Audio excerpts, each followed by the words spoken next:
আমরা ফেনীতে একটা বিষয় লক্ষ্য করেছিলাম যে বীর প্রতীক মুক্তিযোদ্ধাকে জুতার মালা পরিয়ে হেনস্থা করা হয়েছে। বিষয়টা এই ধরনের কাজ নিন্দনীয়, ন্যাক্কারজনক এবং যারা এই করছে অবিলম্বে তাদেরকে আইনের আওতায় আনা দরকার। তবে এটা ঠিক যে বাংলাদেশের মানুষের আওয়ামী লীগের সাথে যুক্ত অনেকের বিরুদ্ধে বিক্ষোভ আছে।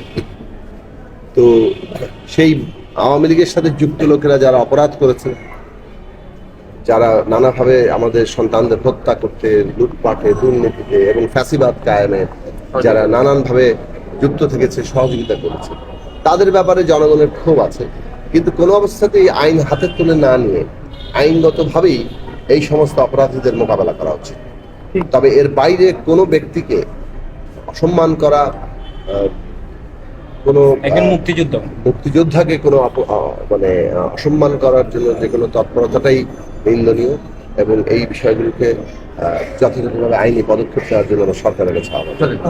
রাজনৈতিক দলগুলো সহ অংশীজনদের সাথে আলোচনার মধ্য দিয়েই ঠিক হবে যে নির্বাচন সংস্কার কি কাজগুলো নির্বাচনের আগে হবে, কি কি সংস্কার হবে, নির্বাচনের পরে কি কি সংস্কার হবে এবং সময়সীমাটা কি হবে। এটা নিয়ে সকলের একটা ঐক্যমতের ভিত্তিতেই সুনির্দিষ্ট রূপরেখাটা দরকার।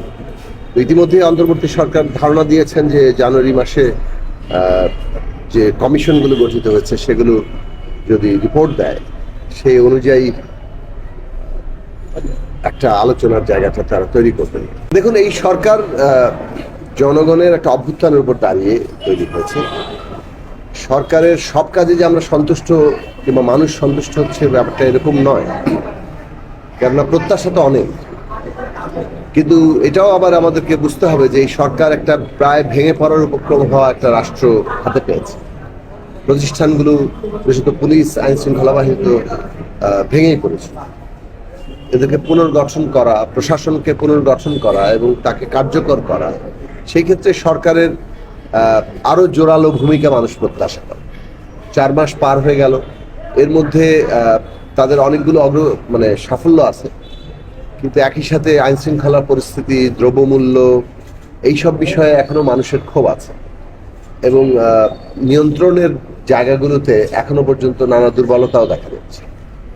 আমরা যেটা মনে করি যে সরকার তো আসলে এই রাষ্ট্রের বিভিন্ন প্রতিষ্ঠানের মাধ্যমেই কাজ করে।